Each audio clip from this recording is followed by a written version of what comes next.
We have a lot of empty seats, and that's in part because people have elected to get the video of today's session instead of being here. There are a lot of people who are out of town. They didn't want to miss this, so they've signed up and they'll watch it. In that regard, you will not be on camera. However, your voices will be heard. So if you'll just keep that in mind, if you have any questions, you'll be able to ask questions for all the people who aren't here.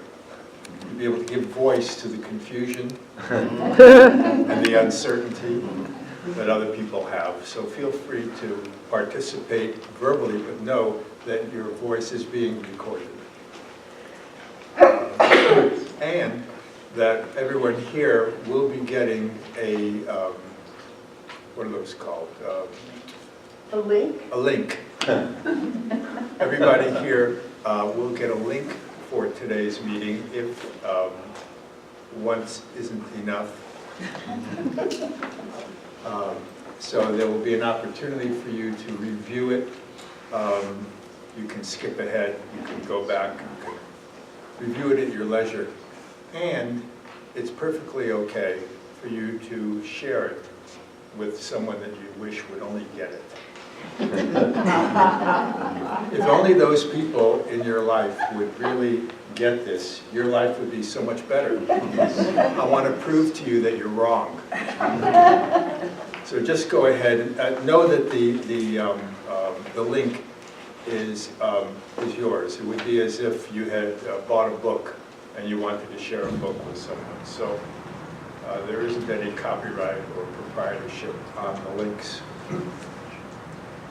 I don't have anything else. Does anyone have any questions? How many of you have been here before? Okay.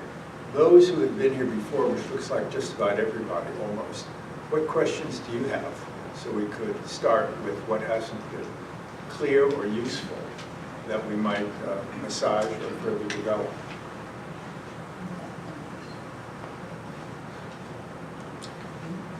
Any new insights on time? Any new insights on time? Okay. I'll work that. Okay. Well, let me begin then. This particular series is on something that is being languaged as intrinsic intelligence. So I'd like to flesh that idea out so that we might utilize it. It would certainly be my hope that we'll be able to utilize all the materials that we're learning. If at any point in time you feel like I'm going on and on and on too much and you'd like to have an exercise or a meditation, just raise your hand. Get right into it, because I know that people like to have the experience. And all these ideas without the experience are interesting philosophy, interesting ideas. But the key here and the offering and the gift here is to be able to embody another way of being and another way of seeing. In that regard, I'd like to share with you a little bit about intrinsic intelligence. Intrinsic intelligence is our true and authentic nature. We are born as intelligence. And the intelligence that we are at birth gets conditioned. The intelligence that we are at birth learns to walk, learns to talk, learns that it has a personal identity, learns the identity of people in and around. It learns the names of objects and things. But if it weren't for the presence of this ability to know, nothing could be learned. So we might recognize that everything we know, all the content that we know, has been taught or conditioned. Intelligence is not what we know. Intelligence is the ability to know. That's the initial distinction. This initial distinction is useful because this intelligence that we are, that is our true nature, this intelligence has the ability to monitor and to regulate energy and information. Intelligence can monitor and regulate energy and information. And thereby, this intelligence that we are can regulate the state of mind and the emotional state of experience. That's something that the self can't do, because the self is the experience of the self is a function of the state that's in play. So, for example, in a depressed state, there is a sense of self that's depleted, defeated, discouraged, disheartened, devalued. And in a state of fear, the self is frightened and vulnerable. So the experience of the self is a function of the state. And intelligence can regulate, monitor and regulate state. That's the premise. Questions about that idea or that place where we could start to develop certain skills that have been a little elusive. A number of us have been meditating for a long time, and sometimes we get flashes of something, but it's sort of ephemeral and we can't hold on to it, and we don't. So this is a reframe that our identity is intrinsic intelligence. That's the identity. And that intelligence can monitor and regulate energy and information, and thereby regulate the state of knowing and the emotional condition that's in play. Yes? So, regulate and monitor, those are really useful terms. Would you use a different word than intelligence for what generates the energy, or from where the energy itself comes from, or so all encompassed in intelligence? The question is that monitoring and regulating are useful terms. Could there be some other word other than intelligence that could be the source or the presence of this ability or this quality? Was that your question? The energy that's being monitored and being regulated, does that come from intelligence, or would you use another language, another word for that? We source, clearly need another language. We clearly need another language. So, other than, you want other words than energy and what? From whence energy comes that we monitor and regulate. That the energy and well, in Tarthang Tulku Rinpoche's work, which is my principal teacher, he would use the word time. So time, instead of energy, time in this vision that we'll massage and we'll work through over the summer, time is the aliveness, the vitality, the vibratory quality of experience. So I'm using energy because sometimes if I start out talking about time, it evokes a linear present, past, future. And energy has a little bit more of the vitality that is intended in the notion of time. Time is the aliveness of being. Does that address what you already intuited? I was You wanted wondering to make about sure you were right? the intelligence itself as generating energy, but they're all related, I guess. Okay, well, yeah, basically if we are successful in our inquiry, all of this will be integrated into one notion of being that won't be divided or separated into time, space, or knowledge, or energy, or intelligence. We're starting someplace, but we're going to be moving to an integrated whole. That is the aliveness of being, that is manifesting as all appearances. We could start there if you'd like. I think we just did. Thank you very much. Okay, and thank you for your question. Yes, please.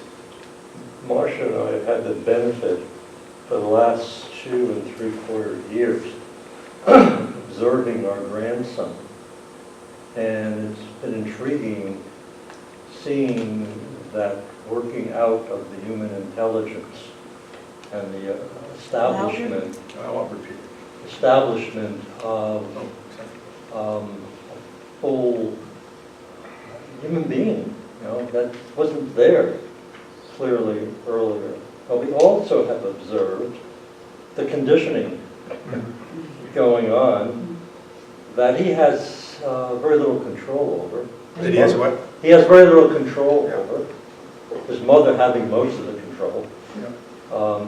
So it's just a very fascinating process in light of what Yep. you're presenting. So the comment is that they've had the benefit of watching their grandson be born, watched the intelligence at work, saw the capacity to acquire, to be alive, to learn, and noticed how little control this little being had over what he was learning. And that his mother was essentially teaching him the ways of the world, or the ways of how things are in this household. You know how things are here where we live. You know the rules here. You know whose chair that is that you're standing on, and chairs are not for standing. So certainly, look, everything that is the content of mind has been learned. Everything. We've been taught. We are born with an open availability. Intelligence is an open availability. Now, the benefit, perhaps, of recognizing that there is an open availability that is our nature. See, what's being primed here today is a recognition that another way of knowing is available. That there is the possibility of perceiving reality in a new light. That there's an invitation to look through our characteristic and conditioned and conventional ways of being and knowing, and see things another way. So this invitation, this idea of an intrinsic intelligence that has the capacity to learn and to know in new ways, and that this is our authentic nature, is an invitation for us in here today to not necessarily cling to everything that we already know. What we already know is available. But we begin to examine whether or not everything we know is real. Whether everything we know has an existence outside of our knowing. We'll be right there. We have a couple of people who've just come in and registered. So. Okay? Yes, please. I need to go back a little bit. Yes. When I hear you talk about the basically intrinsic intelligence, etc., and the capacity, the language you're giving to it, though, is still as if that's a relatively passive situation that's either conditioned or taught. Mm-hmm. And my experience with human learning is that there's a huge space in between those. That's a capacity to learn without being taught. Yes. Capacity to learn by observing, listening, doing, playing, Yeah, etc. okay. That isn't about what mom tells you about the chair or what teacher tells you about ABC. Yes. The point here is that this intelligence is not something that's passive, that's been taught. that intelligence is a very active ability. It's a know ability, it's knowledge ability, it's the ability. And that to say taught is poor language, it might be better to say conditioned. That the experience of being alive conditions, gives feedback, and there's a learning that happens without being taught by another person, but is learned or conditioned by experience. For example, a child bangs her hand against the crib and it hurts, and she recognizes that she ought not be, and no one told her that, but her experience gives her that feedback. That's not quite right. I just think it goes well beyond that. Well I think beyond. every 2-year-old. Take us well beyond. Yeah, because we every need to go 2-year-old, well and I beyond. just spent a weekend with a 2-year-old, no, an 20-month-old. They already have the capacity to generate completely new routines, behaviors, etc., that nobody taught them, Okay. and that they might not have even seen anybody do. And so I think we just have to give more credit to internal rather than external conditioning or input type. That having observed a youngster, newborn, an appreciation for the ability that no one has to teach, that's innate, that can be learned, that's what we want to activate in here today. That's what we want to activate in here today. The aliveness of discovery, of inquiry, of not being bound by or conditioned by what we already know, to be able to activate an intelligence that's intrinsic to our being, that is alive, that is vibrant, that is curious, that is open and available. It's that quality. So if I speak of it in a way that deadens that, that's not my intention. I appreciate, and that's exactly the direction of our work. Yes?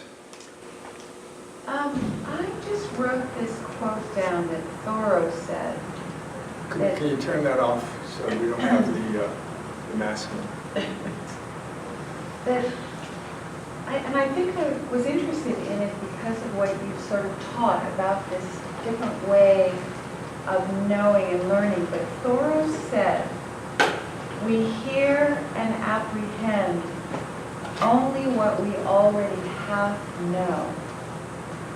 Oh, what we half know? Only, we hear and apprehend only what we already half know. And I think he was saying that's limiting. Yes. Okay, so now we have Thoreau adding to this discussion. And Thoreau says we already hear and see what we half know. Okay, so this is what, I think we're all on the same or similar page. And it's this ability that can be accessed, and we're going to do some practices. So this isn't just a discussion. Yes, please. Is that what the self knows? We hear and apprehend, only what the self knows, and then there is the other inherent, native, magical ability to live and be alive from the minute you're born. Yeah. Okay. So the question Without is domestication. is the limited knowing a function of what the self knows, and is there a magical, alive, vibrant imagination way of being? We're taught, we're conditioned, we learn about a self, and the self as a point of view.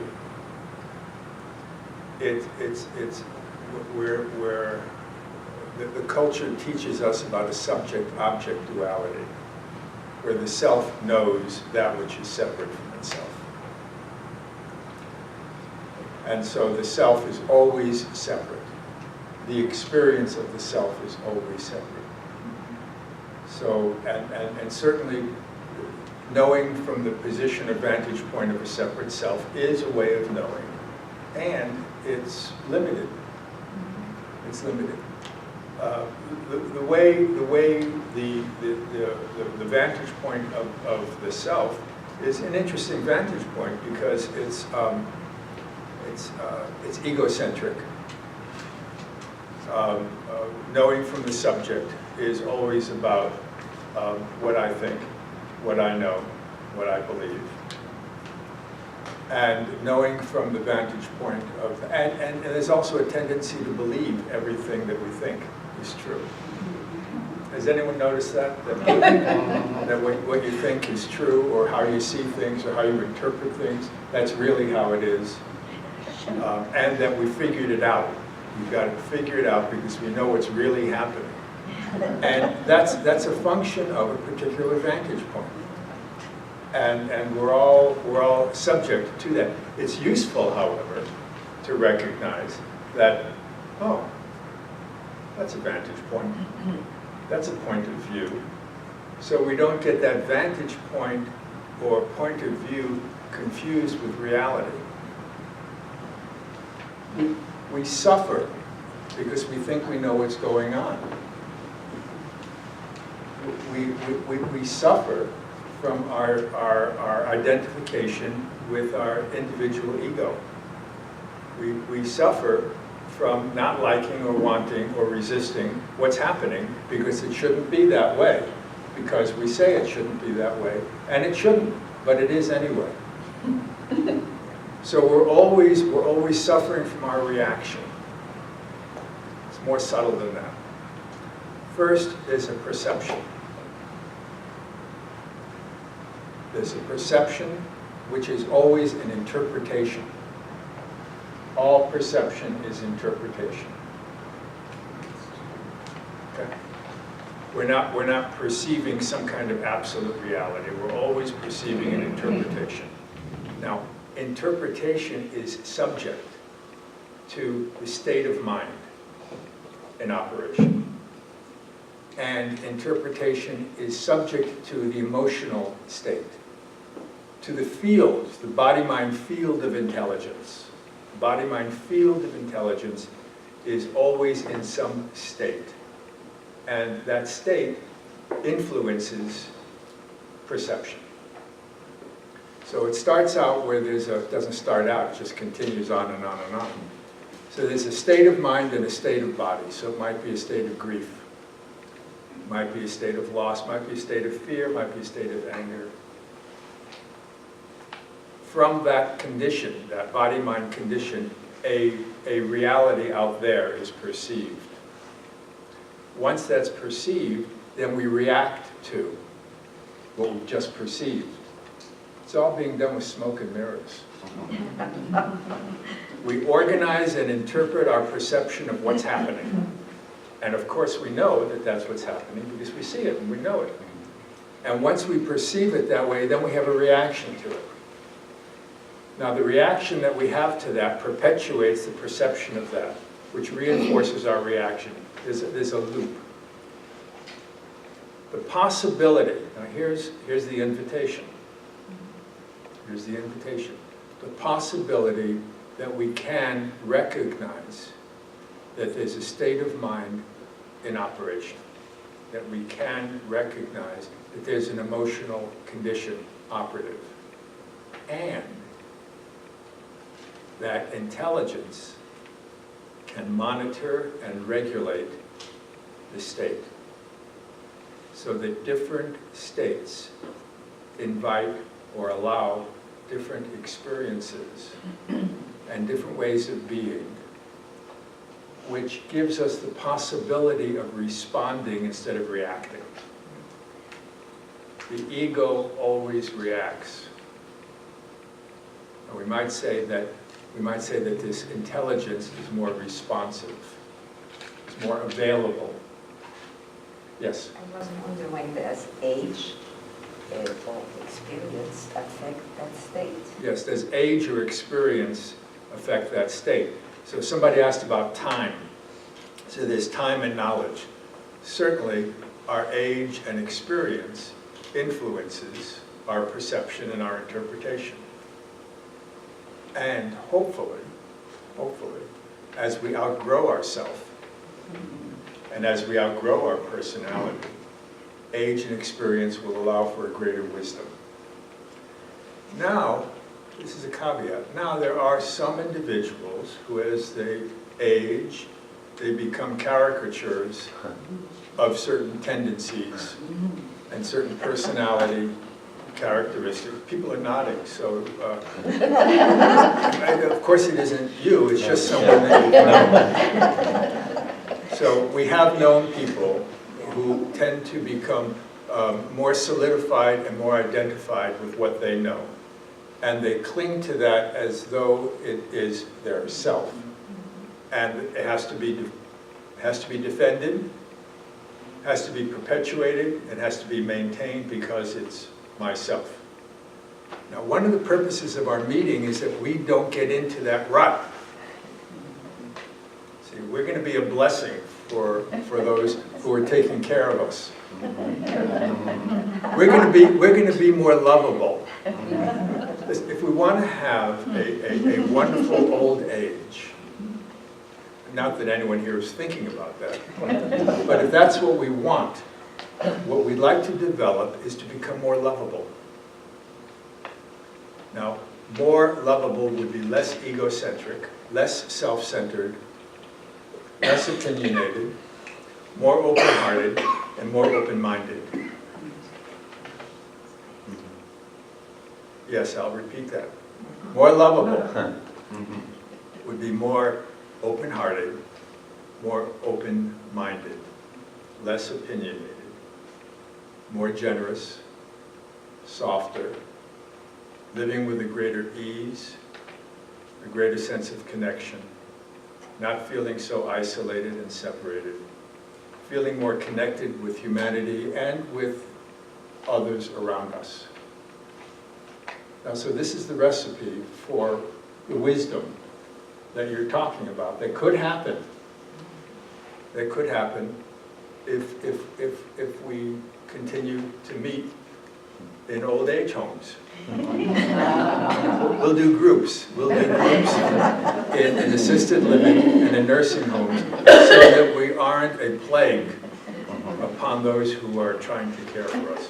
We're going to increase our lovability. And to increase lovability, this is a rather simplistic and simple formula. To increase our lovability, we would be less reactive. To increase our lovability, we would be less defensive. To increase our lovability, we would stop our insistence upon making a point. We're all attached sometimes to making a point. Part of what we're learning is that points are pointless. When we know that points are pointless, we can stop this nonsense that we're carrying on by trying to be right or trying to express what we think, as though what we think is really how it is and what you think, oh. What I think, and having a judgment, an opinion, and an attitude about everything that crosses the content of the mind. So there are a couple of questions. Yes, please. Well, I'm thinking, first of all, I think that the problem with the word intelligence is that we grew up on IQ, so, Yeah, okay. you know, so we know what intelligence is. But as you're talking, the baby is born tabula rasa. If we believe that it doesn't matter if he came out from a cesarean or from a regular birth. So now, they, you know, science, they have different brains, they have different DNAs. So I do understand that the environment, I absolutely no, it's my point of view. That environment does affect how we create that intrinsic way of reacting. But we bring something into the world that she is different than I, and she is different than I because of how we are built as So the point here, which is That there's a biology to it? Yeah. Language is hard. Okay. So I've been talking about intrinsic intelligence in order to simplify things, but it's obvious that this is not the way to go. So what's being expressed here is the recognition that all beings are not equal, that we have a DNA, we have an inherited way, and that influences, and but all of that is intelligence. All of that is DNA is intelligence. How about spirituality? What's that? How about spirituality? How about spirituality? Could you tell us what you mean by spirituality? I mean, spirituality also, depending on what your beliefs are, what you come into the world with, perhaps you come into the world with other spirits. Perhaps you have an intrinsic spirit that you know about, an intrinsic knowledge. That's an intuition, and the intuition is stronger than your intelligence. It might be that what we're born with didn't start at the time of our conception. Might be that it's not born. It's either other realms influencing, or it can be other lifetimes. All of that would be under this rubric that I'm never going to mention again, of intrinsic intelligence. In fact, what I think I'd like to do, would you play our video? Let me see if we can flesh this out a little bit. Let me tell Shari that what we're looking at here is the incredible animation and activity within a single cell. The intelligence at work that has nothing to do with what we're thinking, has nothing to do with what we're believing, it has nothing to do with our personality. It has nothing to do with anything that we call ourself, and a demonstration here of another way to appreciate the intelligence of being, even at the cellular level.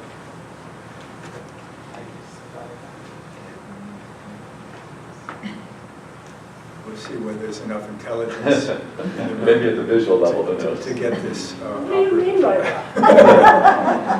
See how easy it is to take something personally?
artificial intelligence?